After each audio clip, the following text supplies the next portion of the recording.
Bonjour et bienvenue dans cette série de vidéos qui va principalement parler des disciplines dans Vampire la Mascarade et plus précisément des disciplines dans Vampire the Eternal Struggle. Dans ces vidéos, nous allons passer en revue les points forts et les points faibles de ces disciplines et regarder aussi les cartes principales qui pourront être jouées lors d'une partie de VTES. Ainsi, vous allez plus facilement voir, analyser et repérer très vite les forces et les faiblesses des vampires que vous allez affronter sur la table. Bien entendu, cette introduction sera commune à toutes les vidéos, donc à la prochaine vidéo, vous allez pouvoir la passer. Bienvenue dans cette deuxième vidéo qui va s'attarder cette fois-ci sur la discipline domination. Domination, dans l'univers de Vampire la Mascarade, est la capacité surnaturelle qu'ont les vampires à manipuler les esprits plus faibles. De par cette logique hypnotique, les vampires peuvent facilement soumettre des esprits plus faibles à leur volonté. Ça va donc de leur donner des ordres, à tout simplement leur faire perdre la mémoire, même à tout simplement diriger et les conditionner physiquement. Les différents clans pouvant utiliser cette puissante discipline sont bien évidemment les Ventrus, ainsi que les Trémérés. Mais récemment, il y a les Malkaviens qui se sont mis à utiliser cette discipline, ainsi que les Salubris, et même les Tzimiscés Anarques. Dans le jeu de cartes, cette discipline sert principalement à infliger de lourds dégâts à votre proie en faisant de morsures puissantes, mais aussi à se défendre des morsures qui sont dirigées contre vous, de manière indirecte on va dire, puisque vous n'allez pas bloquer l'action, mais tout simplement rediriger en manipulant l'esprit du vampire qui est en train de vous mordre. Donc voilà, de gros avantages en termes de puissance offensive, mais cette discipline manque parfois un peu de discrétion et de défense qui est autrement que sur les morsures. On va commencer maintenant par analyser les différentes cartes que vous allez pouvoir rencontrer contre des vampires qui vont jouer domination. Et bien tout simplement, une des meilleures cartes du jeu, c'est tout simplement diriger les indécis. Vous allez voir, cette carte est extrêmement forte. Voilà, en inférieur, c'est tout simplement des morsures à +2. Et en supérieur, la capacité à influencer sur un vampire plus jeune. Donc en gros, en début de partie, ça vous permet de sortir plus vite vos vampires, et en milieu et fin de partie, à faire des morsures extrêmement fortes qui vous permet évidemment de tuer votre proie plus facilement. Ce qu'il faut savoir, c'est que +2 en morsure, c'est quasiment, en une action bien sûr, en une carte action, en une seule carte, c'est quasiment le maximum que vous allez pouvoir faire. Il y a aussi une autre carte très intéressante, en dehors de cette carte qui va être la carte de domination jouée évidemment à 80%, allez on va dire.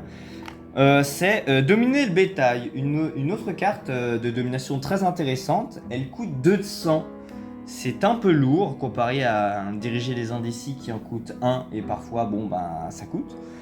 C'est tout simplement une morsure à juste +1, mais aussi à +1 de discrétion. Le +1 de discrétion peut faire énormément plaisir si vous n'en avez pas beaucoup.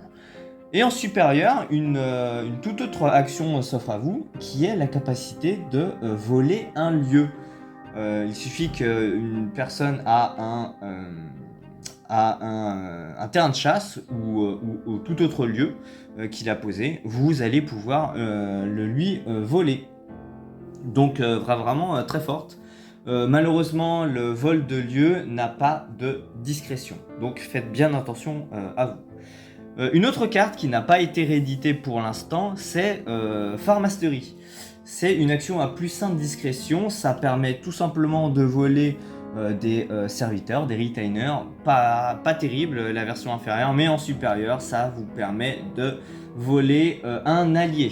On avait déjà vu ça en présence. Présence est quand même mieux là-dessus parce que la carte de présence permet de la transformer s'il n'y a pas d'allié de la transformer en bonus de morsure. Là, Farmastery, si vous n'avez pas d'allié en jeu, la carte devient une carte morte.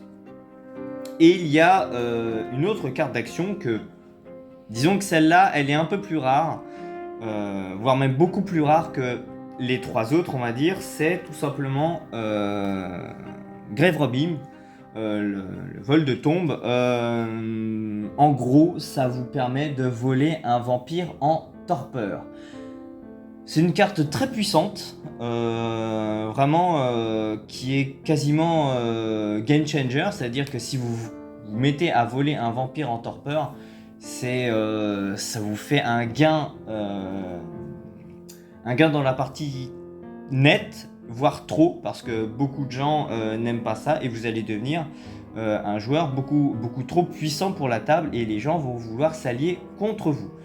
Le défaut de cette carte, c'est que, bon, déjà, 1, il n'y a pas de discrétion, et 2, comme vous avez pu le deviner, domination est une discipline très faible en combat, donc il va falloir combiner cette carte avec d'autres disciplines pour pouvoir bien faire le taf si jamais vous avez envie d'utiliser Grave Robbing. C'est pour ça que c'est une carte peu jouée. Il y a aussi une nouvelle carte qui est Puppet Master, qui elle a été rééditée. C'est une carte qui coûte 2 de sang, ça fait des morsures quand même à plus 2, donc ce n'est pas négligeable, même si gouverner les indécis en morsure fait la même chose à moindre coût. En revanche, cette carte peut être très intéressante puisque vous allez en supérieur pouvoir le poser sur un vampire, plus jeune bien sûr, vous allez pouvoir l'incliner et au tour suivant, vous allez pouvoir prendre le contrôle de ce vampire pendant un tour. Il y a beaucoup de choses à faire avec cette carte. Elle demande un peu de setup, un peu de temps, mais voilà, c'est... Contrairement à Grave Robbing, ce n'est pas une carte qui, on va dire, attire toutes les foudres de la table contre vous, mais c'est une carte un peu technique qui vous permet de vous tirer de mauvaises passes. Vous pouvez le jouer par exemple sur un vampire de votre prédateur qui vous pourrit la vie. Parce qu'en plus, la carte le vampire qui est ciblé se retrouve engagé et ne peut pas se redresser le tour de son contrôleur, donc il va rester incliné. Ou tout simplement sur un vampire de votre proie, qui veut dire un vampire incliné, c'est-à-dire un vampire qui ne pourra pas défendre et qui pourra être utilisé contre votre proie au tour suivant. Bref, une carte à multiples usages, un petit peu compliquée à utiliser parce qu'elle n'utilise pas de discrétion, elle coûte un peu cher, mais bref, à vous de voir si vous voulez utiliser cette carte. En carte de modificateur, vous allez voir, hein, rien de bien compliqué. Des bonus de morsure. La plus courante, conditionnement. Ça coûte 1 de sang. Ça fait plus 2 en morsure en inférieur, plus 3 en supérieur. C'est énorme. Combiné avec diriger les indécis, 2 de sang. Alors ça coûte un peu de sang. Mais voilà, ça fait des morsures à 6. De quoi faire extrêmement mal.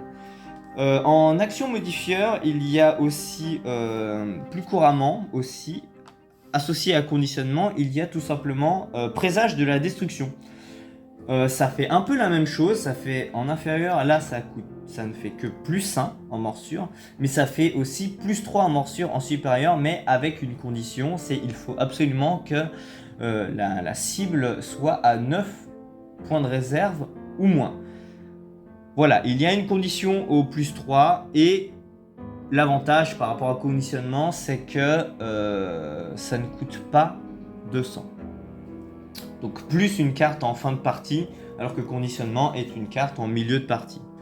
À vous de voir si vous voulez mélanger les deux ou tout simplement utiliser que conditionnement. Il y a aussi une autre carte de modificateur d'action, c'est sociabilisation. Très bonne carte, ça ne coûte pas de points de sang, encore une fois en inférieur plus 1 de morsure, un classique on va dire, et en supérieur plus 1 de morsure mais aussi plus 1 de discrétion. C'est probablement l'une des seules cartes qui vous donne de la discrétion en domination. C'est une bonne carte, mine de rien, pour surprendre.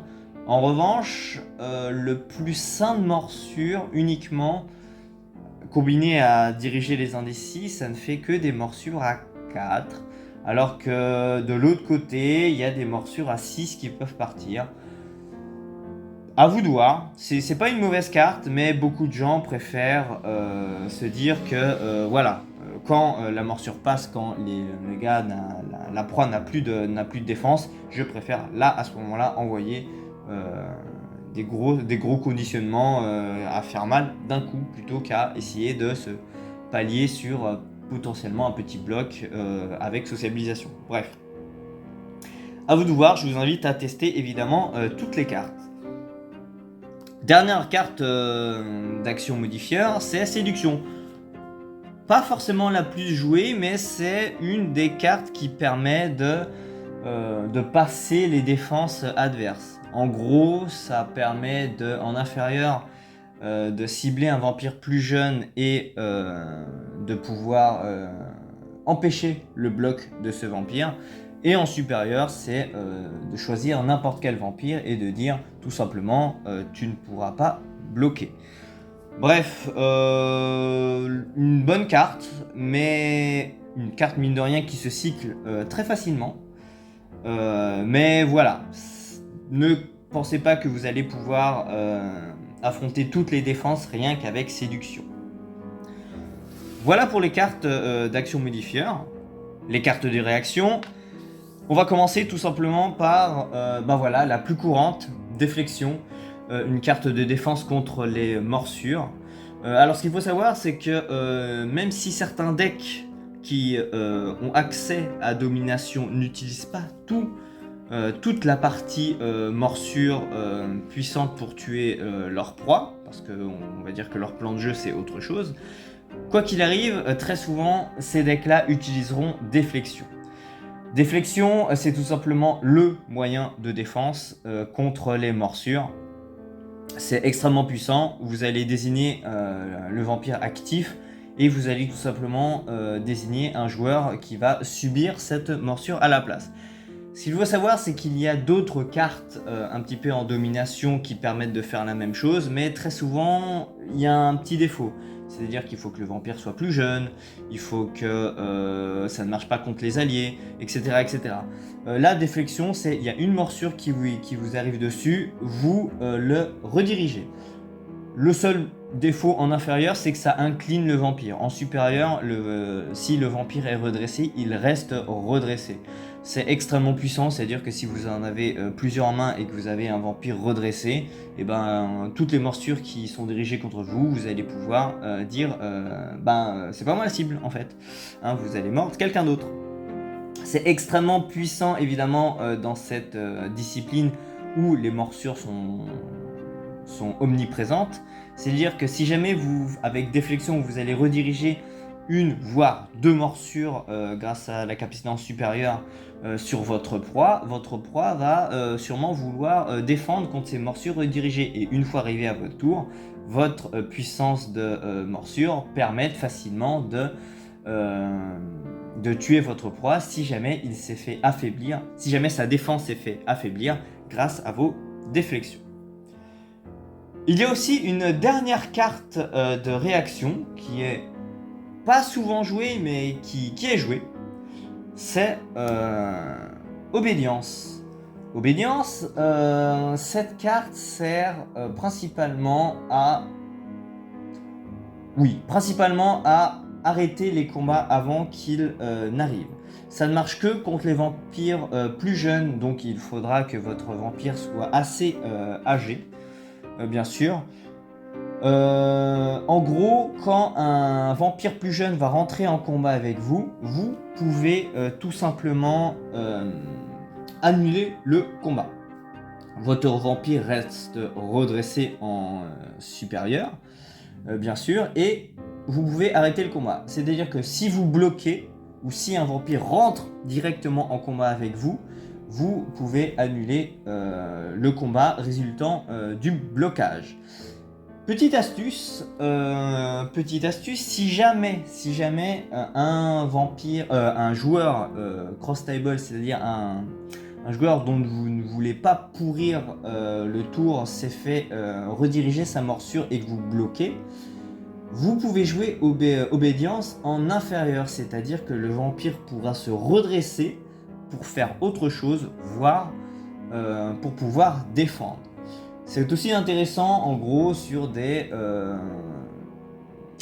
vampires que vous ne voulez pas pourrir la vie, en gros. Ça peut être, voilà, sachez-le que vous pouvez ne pas l'utiliser en supérieur, qui est vraiment, vous mettez fin à l'action. Ah oui, ce qu'il faut savoir avec obédience, c'est que les vampires ne peuvent même pas se redresser. Il y a parfois des actions modifieurs qui disent redresser le vampire pour pouvoir faire autre chose. Non, là c'est obédience, c'est fin de l'action, point. On ne rentre même pas en combat, pas de majesté, pas de pulsion monstrueuse en fortitude, bref, le vampire reste incliné et c'est tout. C'est extrêmement puissant. Ben voilà pour les réactions. Comme vous allez le constater, il n'y a pas de carte combat en domination, parce que domination est inexistant tout simplement en combat.